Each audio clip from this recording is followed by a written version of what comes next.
Bonjour, alors voici une nouvelle vidéo. Dans cette vidéo, on va apprendre à faire de la programmation objet en Pascal, en C et en Python. Alors on va commencer par l'exemple Pascal. Ici on a un programme tout bête, ça commence par exemple. Ensuite on va déclarer le type. Alors le type, ça s'appelle ici TMonObjet, c'est un mot que j'ai décidé comme ça. Il ne représente rien en particulier, mais comme premier exemple, ça va très bien. Le mot-clé ici, c'est object. Object, c'est le mot-clé en Pascal qui se définit le fait qu'à partir de là, c'est un object. Et puis, il y a le end qui se termine ici. Donc, l'objet est déclaré avec ces 5 lignes-là, 6 lignes-là. Vous avez donc l'objet qui contient une chaîne de caractères que j'ai appelé chaîne. Ce sera simplement un mot qu'on peut déclarer comme un string, donc une chaîne de caractères. Enfin, il y a un constructeur, un destructeur. Le constructeur, c'est pour construire un nouvel objet, donc vous avez la possibilité de déclarer un nouvel objet, de le faire. Au démarrage, il contiendra quelque chose, et puis le détruire ensuite. On est bien d'accord que tout ceci peut être beaucoup plus compliqué avec des pointeurs, mais on ne voit pas les pointeurs, donc on reste à l'exemple le plus simple. Enfin, il y a la procédure object-exec qui exécute l'objet, autrement dit, il doit faire son travail. J'ai donc déclaré la procédure pour exécuter, c'est simplement imprimer la chaîne. C'est tout bête finalement. Imprimer une chaîne, ça signifie la chaîne qui est stockée dans l'objet lui-même. Après, j'ai le destructeur. Le constructeur. Le constructeur, il remplit la chaîne avec quelque chose. Au départ, la chaîne peut être vide, n'est-ce pas? Il faut donc le construire, et le constructeur, ça s'appelle remplir la chaîne, tout simplement. Ensuite, j'ai plus la place, alors j'ai passé à la page suivante. Ici, j'ai le destructeur. Le destructeur met une chaîne vide. Et puis enfin, le programme principal, lui, il déclare la variable principale, qui est l'objet, de type TMonObjet. Enfin, vous avez le fait de déclarer le nouvel objet, c'est ça, mais enfin, il faut le remplir avec le constructeur. Puis ensuite, on exécute la procédure principale d'exécution qui, en fait, va afficher le mot coucou puisque le constructeur remplit la chaîne de caractères avec le mot coucou. Enfin, je change le contenu de la chaîne pour mettre abracadabra. Puis enfin, je réexécute. Et évidemment, cette fois, ça va afficher abracadabra. Puis enfin, j'ai détruit. Et puis, je le réexécute. Évidemment, ça n'affiche plus rien puisque la chaîne est vide.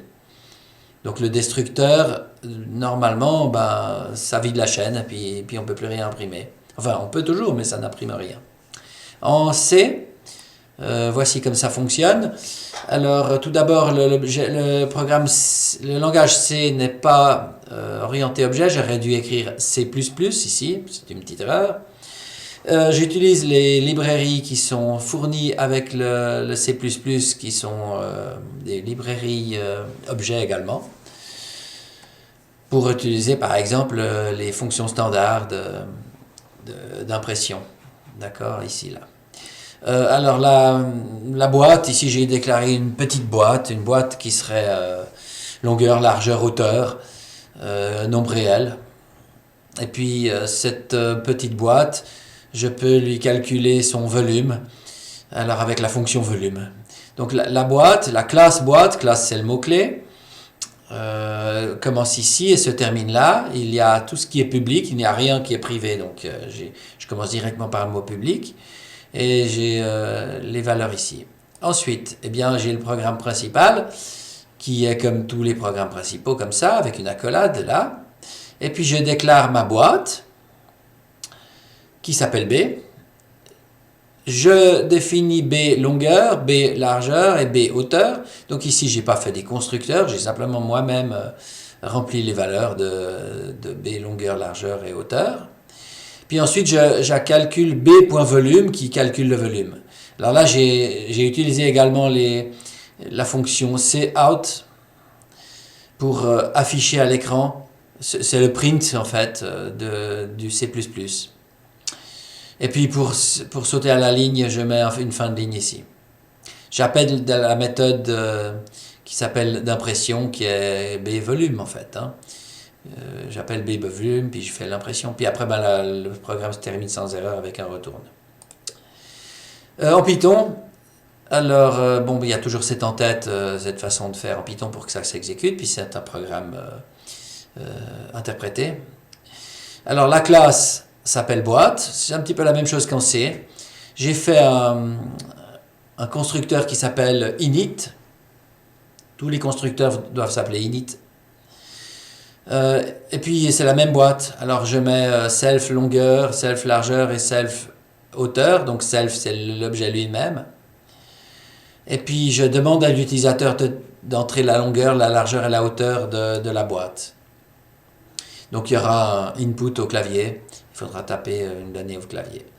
Je définis aussi le volume qui calcule la multiplication de la longueur, largeur, hauteur et qui fait le volume, n'est-ce pas?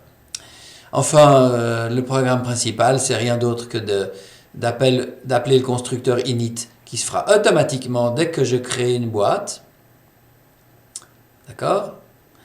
Et enfin, j'appelle la classe boîte et ça va automatiquement appeler le constructeur normalement. Et puis ensuite, je vais faire print pour le volume. J'appelle b.volume, donc ma variable s'appelle b, n'est-ce pas? Puis la méthode volume va donc appeler la multiplication de la longueur, largeur, hauteur et puis m'imprimer ça. Voilà, avec le print qui est là. Voilà, merci de m'avoir écouté.